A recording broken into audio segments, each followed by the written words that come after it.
할렐루야. 오늘 본문 말씀을 가지고 하나님의 때를 기다리는 사람이라는 제목으로 말씀의 은혜를 나누겠습니다. 함께 우리 제목을 따라 하시겠습니다. 하나님의 때를 기다리는 사람. 한 번 더 따라 하시겠습니다. 하나님의 때를 기다리는 사람. 네, 고맙습니다. 감사합니다.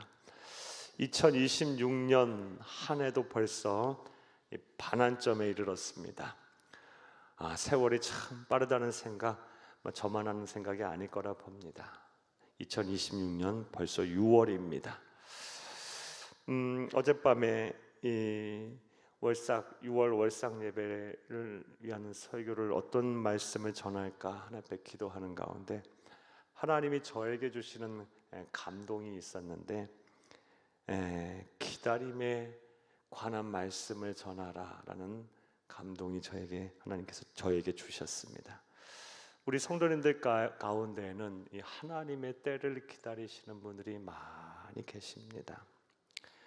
예를 들어서 이 자녀의 앞길 문제가 해결되기를 원하시는 분도 많고요. 진학, 취업, 결혼, 기타 등등.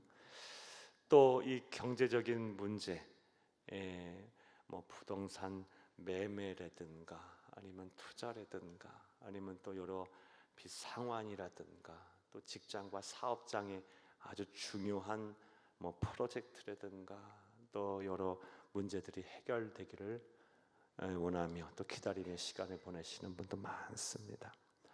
또 무엇보다 이 건강의 회복을 위해서 기다림의 시간을 갖고 계신 분도 계시고요. 또 사랑하는 사람 혹은 우리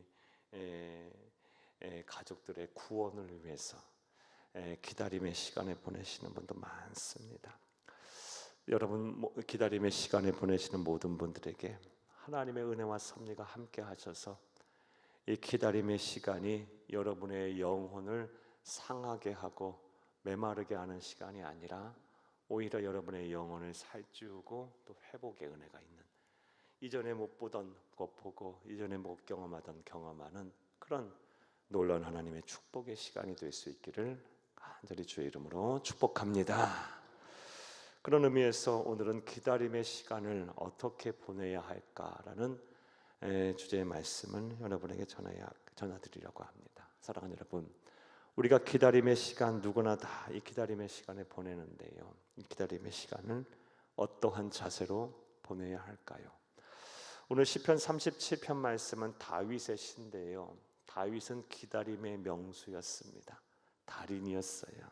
하나님의 마음에 합하게 이 기다림의 시간을 잘 보낸 사람입니다. 우리 잘 알다시피 다윗은 10대 후반에 중후반에 사무엘 선지자를 통해서 이스라엘 제2대 왕으로 낙점을 받고 그리고 기름 부음을 받았는데, 그가 그렇게 기름 부음을 받고 나서 이스라엘 12지파의 왕이 되기까지는요 대략 한 25년이라는 시간이 걸렸습니다. 그리고 그 25년이라는 시간은요 편했던 시간이 아니고 정말 인생의 풍랑 속에 내던졌던 그런 시간들이었어요. 그런 시간을 잘 견뎌냈기에 하나님께서는 이스라엘 역사를 통해서 그리고 오늘날 신앙의 역사를 통해서도 전무후무한 영적 거장이자 하나님의 사람으로, 복을 받은 사람으로 우리의 입에 오르내리고 있어요. 우리의 뇌리에 기록이 되고 있습니다. 사랑하는 여러분, 시편 37편 다윗의 시를 통해서 우리는 어떠한 자세로 기다림의 시간들을 보내야 될지를 살펴보며 은혜 나누겠습니다. 그의 시간 되기를 간절히 주의 이름으로 축복합니다. 자, 기다림의 시간 어떤 자세로 보내야 할까요? 다윗은 우리에게 어떠한 교훈을 주고 있을까요? 따라하시겠습니다. 첫째로, 조급해하지 말아야 합니다. 조급증 극복, 조급함을 버려야 합니다. 기다림은 절대 조급함을 버려야 합니다. 오늘 본문 7절을 함께 읽겠습니다. 여호와 앞에 잠잠하고 참고 기다리라. 자, 여기까지 보겠습니다. 여호와 앞에 잠잠하고 참고 기다리라. 잠잠하다라고 번역이 된 히브리어 원어는 다맘이라는 단어고요. 잠잠하다라고 번역하기보다 더 정확한 뜻은요 조급해하지 말라는 뜻이에요. 조급해하지 말고 참고 기다리라라고 다윗은 권면하고 있습니다. 사랑하는 여러분, 기다림의 시간을 보내시고 계신 분들 계신다면요, 조급해하지 말고 잘 참고 기다리시기를 간절히 바랍니다. 이와 관련해서 다음과 같은 이야기 하나 들려드리겠습니다. 여러분, 사자성어 중에 욕속부달이라는 단어가 있습니다. 욕속부달, 한자 그대로 풀이하면요, 빨리 가려고자 하면 도달하지 못한다라는 뜻입니다.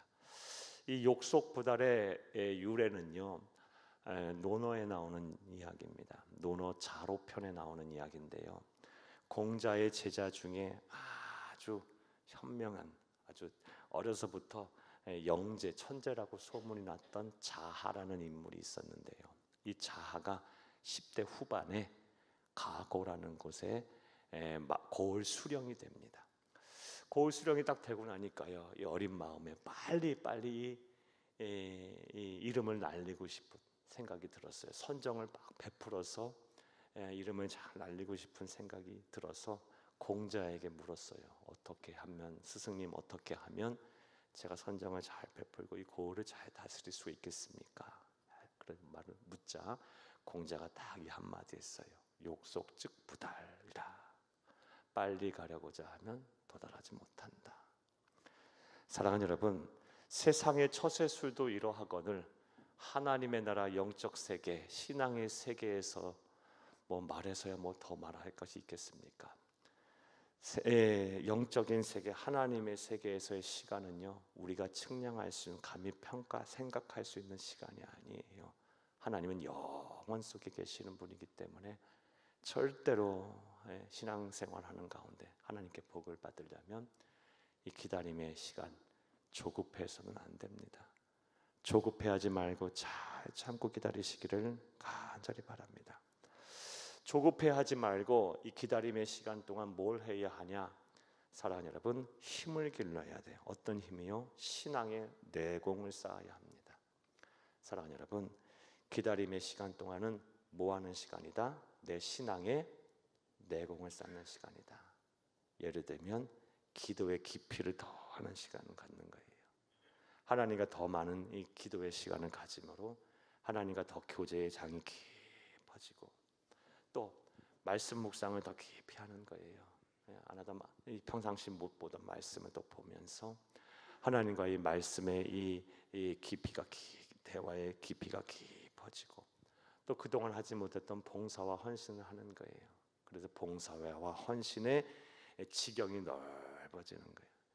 이런 신앙의 내공을 쌓는 시간으로 여러분 보내면서 조급함을 극복하세요.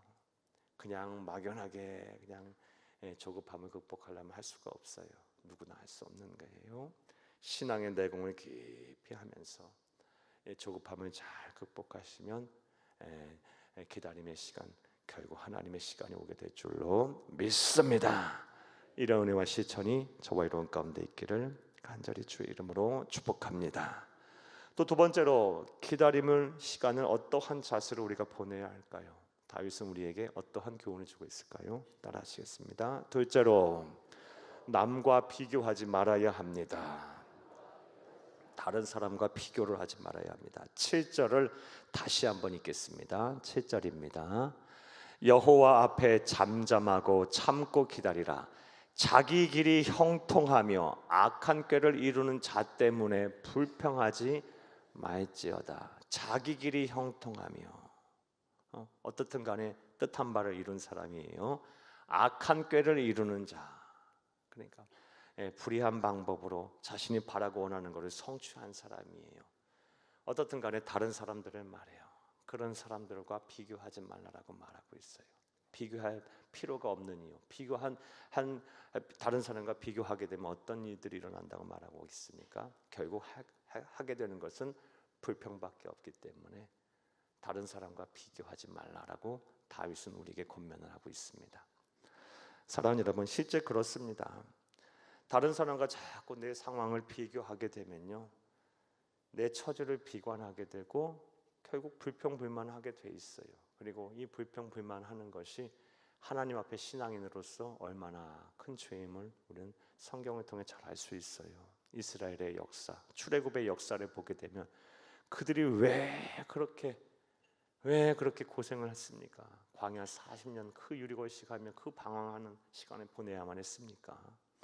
실제로 출애굽한 후 약속의 땅까지의 거리는요, 보름이면 갈 수 있는 거리예요. 그러나 40년을 연단의 시간에 보내야 했던 이유, 결정적인 이유는 불평불만이 때문에 그랬어요. 결국 그것을 불순종, 불신앙의 죄로 하나님 보셨기 때문에 그래요. 사랑하는 여러분, 다른 사람과 비교하지 마세요. 결국 우리가 할 거는 불평불만밖에 없기 때문에, 불신앙의 죄를 짓는 것이기 때문에 다른 사람과 비교를 하지 마세요. 또 다른 사람과 비교할 필요가 없는 이유는 무엇보다 모든 사람에게는 다 하나님이 정해놓은 시간이 있기 때문에 그래요. 이런 말씀 한번 보겠습니다. 전도서 3장 1절에서 8절을 함께 읽겠습니다. 범사에 기한이 있고 천하 만사가 다 때가 있나니, 이거 한 사람 한 사람에 다 때가 있다라는 말씀이에요. 날 때가 있고 죽을 때가 있으며, 심을 때가 있고 심은 것을 뽑을 때가 있으며, 죽을 때가 있고 치료할 때가 있으며, 헐 때가 있고 세울 때가 있으며, 울 때가 있고 웃을 때가 있으며, 슬퍼할 때가 있고 춤출 때가 있으며. 5절, 돌을 던져 버릴 때가 있고 돌을 거둘 때가 있으며, 안을 때가 있고 앉는 일을 멀리 할 때가 있으며, 찾을 때가 있고 잃을 때가 있으며, 지킬 때가 있고 버릴 때가 있으며, 찢을 때가 있고 꿰맬 때가 있으며, 잠잠할 때가 있고 말할 때가 있으며, 사랑할 때가 있고 미워할 때가 있으며, 전쟁할 때가 있고 평화로울 때가 있느니라. 한 사람 한 사람 모두에게 하나님은 다 하나님의 시간을 정해 놓으셨어요. 그렇기 때문에 다른 사람과 나를 비교하는 것은 의미가 없어요. 하나님의 때가 다 각 사람마다 있음을 알고, 사랑하는 여러분, 기다림의 시간을 잘 보내시기를 바랍니다. 이런 은혜와 실천이 저와 여러분 가운데 있기를 간절히 주의 이름으로 축복합니다. 실제 성경을 보게 되면요, 아브라함 25년 걸렸죠, 요셉 13년 걸렸죠, 다윗 25년 걸렸죠. 그리고 사도 바울도 바로 회심한 이후 사역 못했죠. 한 3년을 광야에서 시간을 보내야 했고요. 또 한 2, 3년은요 길리기아 다소 고향에 운둔하면서 시간을 보내야만 했어요. 다 때가 있어요. 그리고 우리 주 예수님도 보세요. 30년을 가난한 목수의 아들로 사셨잖아요. 그리고 3년 반을 공생애로 시간을 보냈어요. 바로 이 세상에 오셔서부터 사역하신 게 아니에요. 하나님은 다 때가 있어요. 그러기에 각자 사람에게 때가 있기에 다른 사람과 비교하지 마시기 바라요. 결국 불평불만만 남을 뿐입니다. 사랑하는 여러분, 성경이 우리에게 주는 교훈, 다윗이 우리에게 주는 교훈을 온전히 지켜 행하시는 여러분들이 다 될 수 있기를 간절히 주의 이름으로 축복합니다. 또 기다림의 시간을 우리는 어떠한 자세로 보내야 할까요? 다윗은 우리에게 어떤 권면을 하고 있을까요? 따라하시겠습니다. 셋째로 패배주의에 빠져 분노하지 말아야 합니다. 오늘 본문 8절을 함께 읽겠습니다. 8절, 분을 그치고 노를 버리며 불평하지 말라, 오히려 악을 만들 뿐이니라. 하면 분을 그치고 노를 버리며 불평하지 말라. 분노와 불평, 결국 화내지 말라, 분노하지 말라라는 말씀인데, 이것은 꼭 악을 만든답니다. 자, 이와 관련해서 다음 같은 이야기 하나 해드릴게요. 사랑하는 여러분, 동물농장의 저자 조지 오웰이 쓴 한국어로 번역된 책은요, 파리에서의 영락생활, 영락은 천국을 말하죠. 파리에서의 영락생활이라는 책이 있습니다. 1933년에 쓴 아주 명전인데요, 이 파리에서의 영락생활, 천국생활은 실제로 천국생활을 한 것이 아니라 그가 1920년대에 파리에서 노숙자로 살았어요. 노숙자로 살면서 쓴 경험을 토대로 한 자전적 소설입니다. 이 파리에서의 영락 생활을 보게 되면 자신이 노숙자로 살면서 한 경험을 이야기하고 있는데, 노숙자로 살면서 그가 깨달게 된 것이 무엇이냐? 노숙자들에 있어서의 가장 큰 문제는 삶의 궁핍과 경제적인 어려움이 아니라 노숙자로 살게 되면 뭐가 생기게 되느냐? 잘못된 습관이 드는 것이 자신이 경험한 바로 위하는 큰 문제였다고 합니다. 두 가지의 잘못된 습관이 들게 됐는데, 첫 번째로 노숙생활 3개월째가 되는 때에 나는 더 이상 할 수 없다, 나는 끝났어라는 패배주의라는 빠지게 됐다예요. 패배주의라는 습관이 잘못된 습관으로 노숙자에게 되게 됐답니다. 그런 후에 두 번째 잘못된 습관이 찾아오는데, 그것은 바로 분노라는 것이었어요. 못난 자신에 대한 분노, 사회에 대한 분노, 신에 대한 분노, 이런 분노, 이 두 가지의 잘못된 습관이 노숙생활하면서 되더랍니다. 얼마 지나지 않아 나는 끝났어, 나는 이제 아무것도 못해, 나는 더 이상 할 수 없어 라는 패배주의에 빠졌고, 이 패배주의에 뒤따라오는 감정이 바로 분노라는 거였다는 거예요. 사랑하는 여러분, 제가 목사로 살면서 또 저도 살면서 경험한 바로 한 사람의 그리스도인으로 살면서 경험하고 체험하는 바, 신앙생활도 똑같은 것 같아요. 기다림의 시간이 이렇게 계속되다 보면요, 성도님들이 신앙의 패배주의에 빠지시는 분들이 많아요. 난 기도해도 안 돼, 나는 이렇게 봉사, 헌신, 충성, 예배 생활해도 안 돼, 하나님은 나에게 복을 주시지 않아, 이렇게 입으로 얘기를 안 하더라도 그런 의식 속에 사시는 분들이 많아요. 그리고 뒤따라오는 찾아오는 감정은 분노예요. 왜 하나님은 나에게 복 주시지 않을까? 왜 이럴까? 왜 이럴까? 왜 이럴까? 하면서 이 분노의 감정 속에 사시는 분들이 참 의외로 많습니다. 그런데 이것을 해서는 안 되는 이유는 8절의 말씀 우리가 읽었듯이 분노라는 감정은 악을 행할 뿐이기 때문에 그래요. 사랑하는 여러분, 그러하기에 이 기다림의 시간을 보내시는 동안 여러분 패배주의에 빠져 분노하지 않도록 조심하시기를 바라요. 악을 만들 뿐입니다. 기다림의 시간 동안 나는 안 돼, 우리 가정은 안 돼, 우리 자녀는 안 돼, 우리 아들 딸은 안 돼, 나는 더 이상 끝났어, 할 수 없어, 이런 패배주의에 빠지지 않기를 바라고, 또 이 못난 자신에 대한 분노하지 않기를 바라요. 여러분 한 분 한 분 다 하나님 귀하게 여기시는 하나님께서 정말 사랑하는 아들 딸들이세요. 그리고 당신의 생명과 맞바꾼 그래서 구원의 은혜를 베푸신 분들이에요. 저와 여러분은 보통 사람들이 아니에요. 하나님의 아들 딸들이에요. 못난 자신에 대한 분노, 그 다음에 사회에 대한 분노, 그리고 하나님에 대한 분노하지 않기를 간절히 주의 이름으로 부탁합니다. 패배주의에 빠져 분노하지 않아야 우린 기다림의 시간을 잘 보낼 수 있습니다. 자, 이제 말씀을 맺겠습니다. 벌써 이제 2026년 전반기 반환점에 이르렀어요. 오랜 기다림의 시간을 보내시는 분들 특별히 힘내시기 바라요. 여러분 힘내세요. 기다림의 시간이 축복의 시간이 되도록 노력을 하시기를 바라요. 이를 위해서 우리보다 앞서 오랜 기다림의 시간을 통해서 정말 하나님의 때에 이르러 함께 복을 받았던 다윗이 우리에게 주는 권면의 말씀을 오늘 마음에 잘 새기고 실천하시기를 바랍니다. 조급함을 버리세요. 조급함을 버리고 다 하나님의 때는 반드시 올 테니까 이 기다림의 시간, 조급함을 어떻게 뭐 하면서 버립니까? 신앙의 내공을 쌓으면서, 이전에 못 보던 말씀 보시고 이전보다 더 깊이 있는 기도를 하시고 봉사와 충성과 헌신의 지경을 넓히세요. 기회예요. 기다림의 시간, 신앙의 내공을 쌓으며 조급함을 버리는 시간을 하는 거예요. 그리고 다른 사람과 절대로 비교하지 마세요. 불평만 남을 뿐이에요. 다른 사람과 비교할 필요가 없는 이유는 하나님은 다 한 사람 한 사람에게 정한 때가 있기 때문에 그래요. 범사에 기한이 있고 하나 만사에 다 때가 있다고 말씀하셨습니다.